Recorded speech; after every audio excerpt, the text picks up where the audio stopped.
Before we begin, thank you very much to Hoiston Hollywood for joining the Patreon campaign.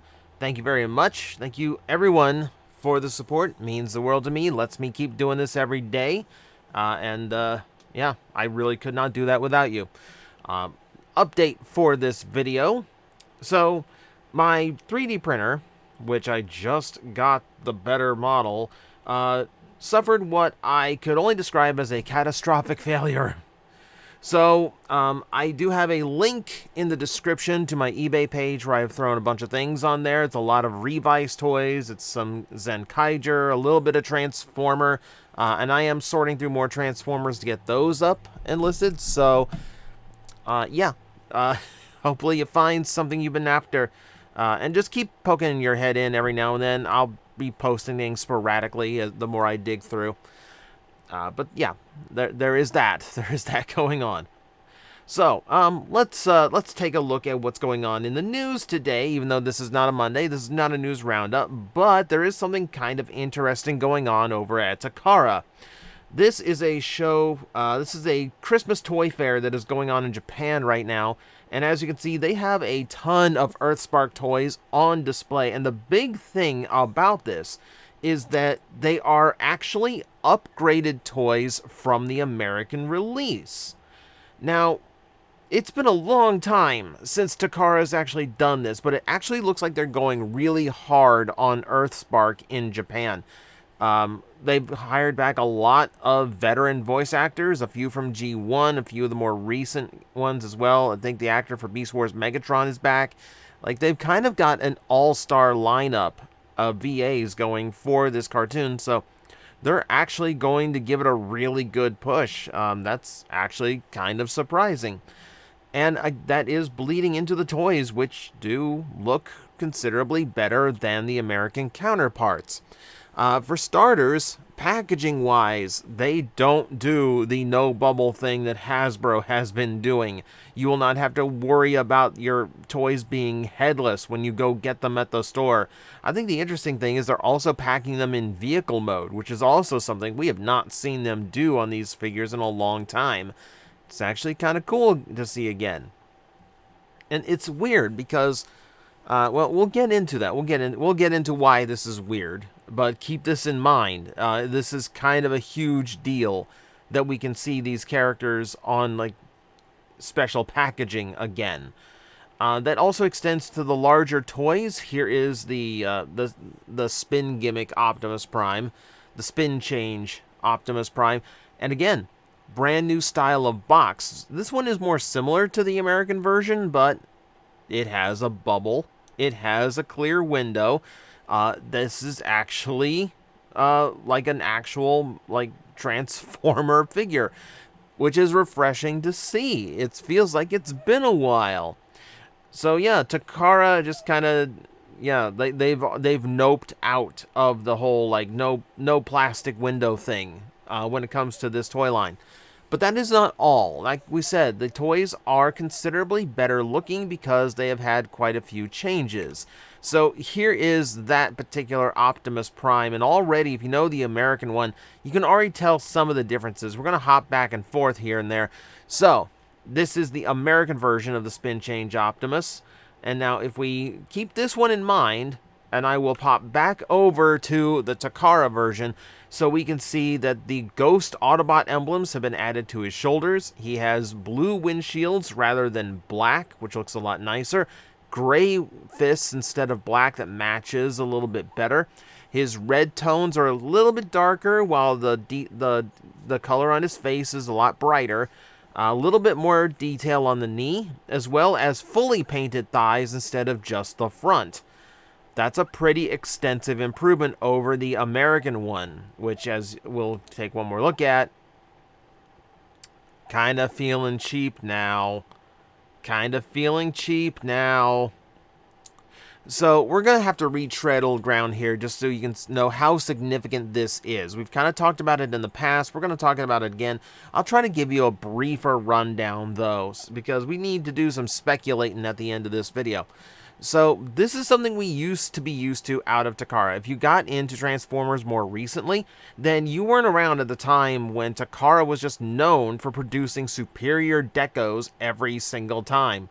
So looking back to where like Classics and Henkei was a huge example because we actually had to go to Japan to get a Megatron colored like Megatron. So just to kind of keep them away from this, like the Technicolor mess they had to do for laws here in America, we had to import.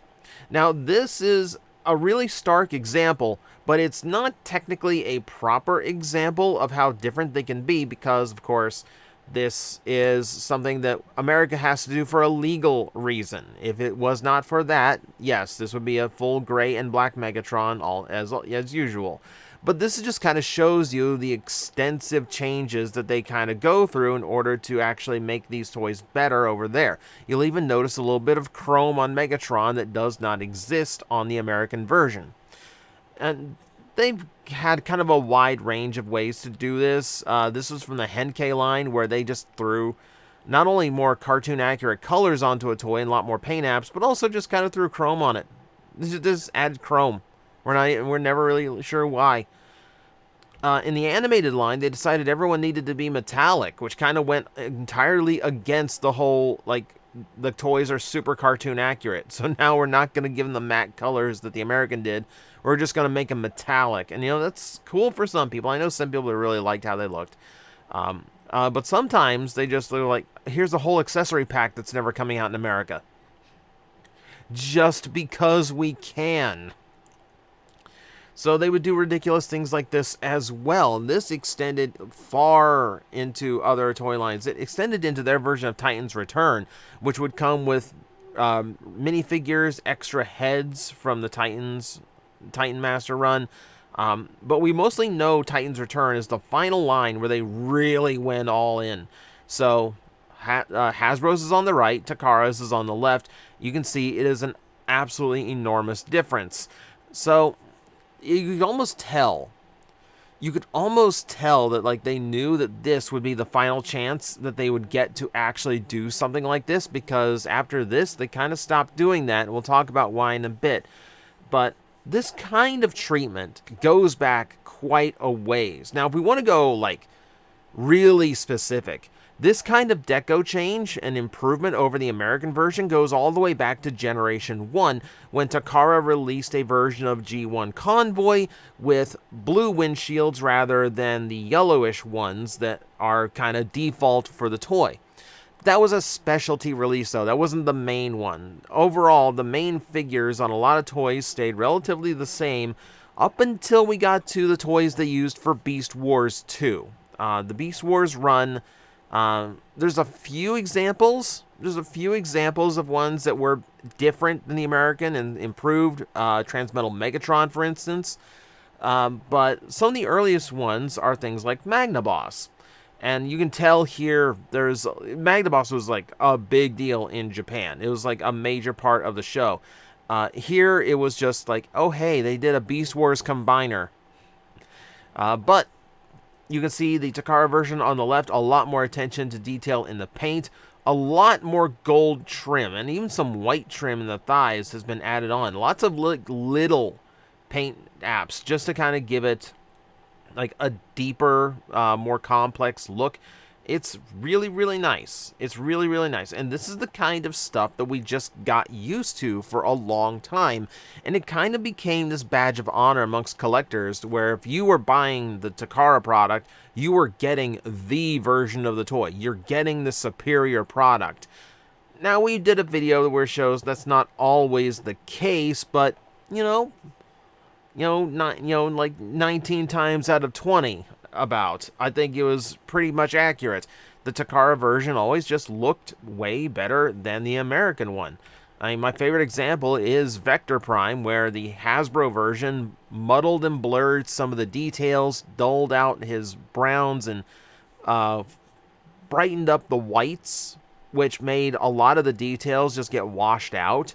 Whereas you can see on the Takara version, his shades actually do represent the aged look that they went for with the character.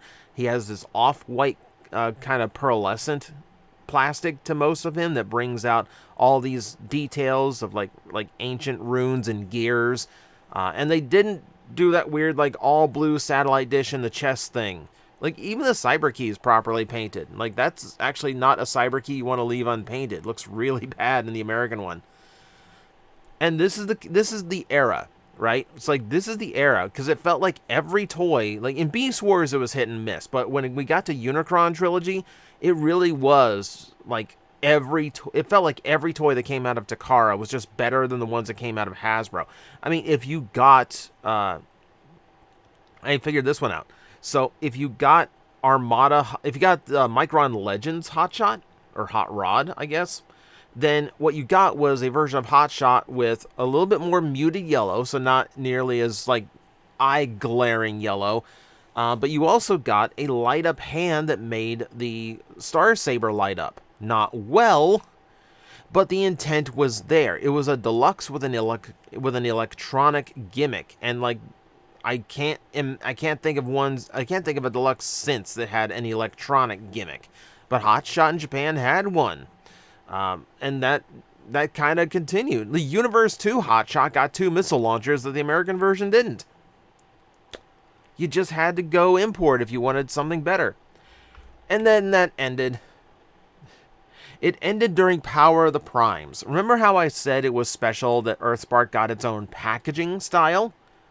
Well, it's special because ever since Power of the Primes, Takara has basically just had the exact same run of boxes that Hasbro has had, to the point where there's literally no difference between the toys. They have the same paint apps, they have the same details, they come with the same accessories, and even the box is the same. You can see here on Power of the Primes Nemesis, the necessary Japanese writing is actually applied with a sticker. So you don't even have unique printed boxes anymore.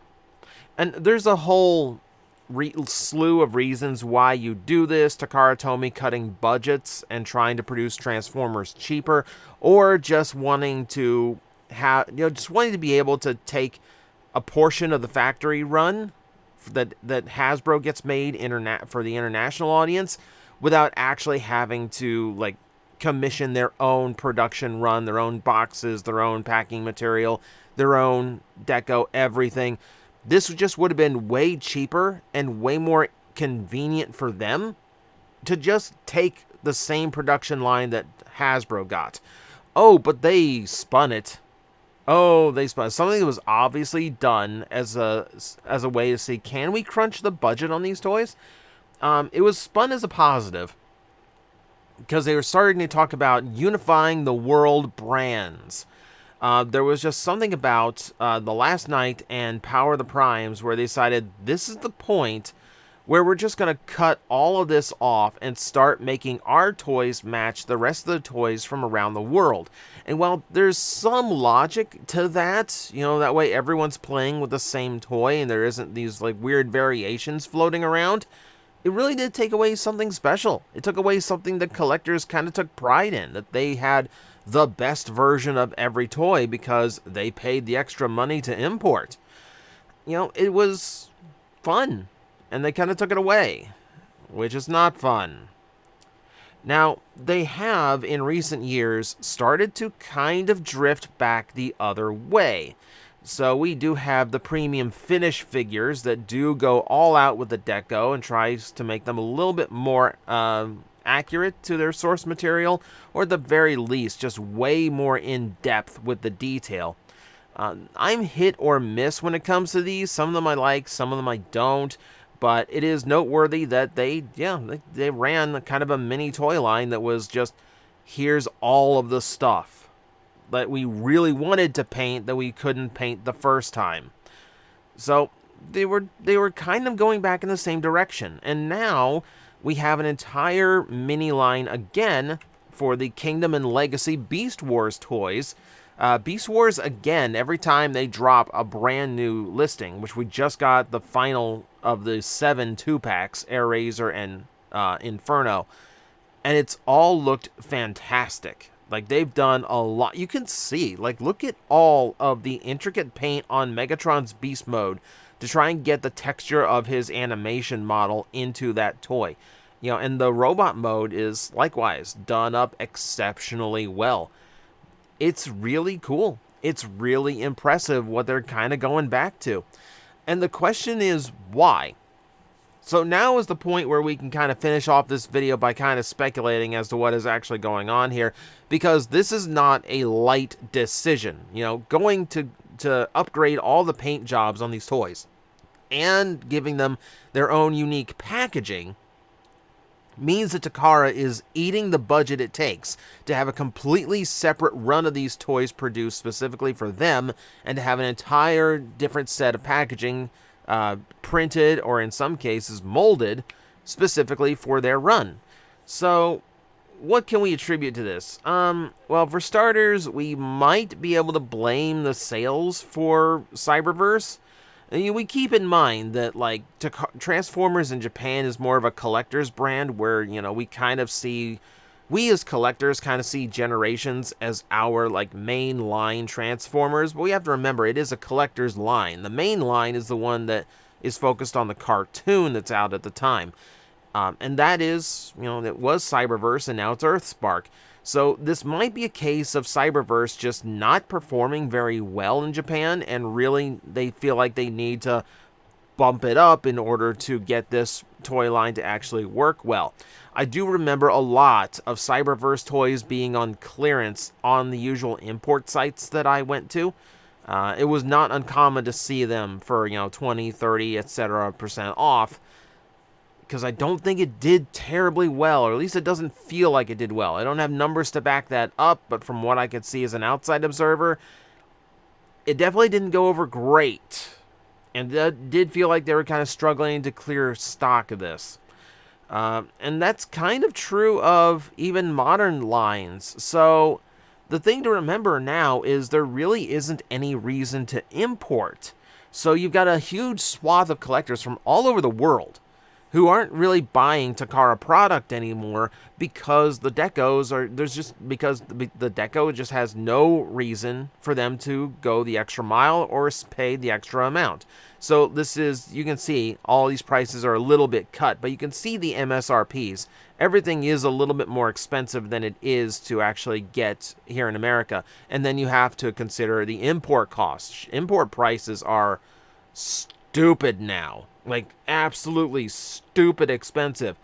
So things like this don't make it easier, Like, there's nothing convincing collectors to actually buy this stuff and import it anymore. So I imagine Takara Tomy has been taking a hit in profits simply because their stuff isn't selling to foreign collectors anymore. Not that we would have been a high percentage, but we spend big money, so we are a percentage.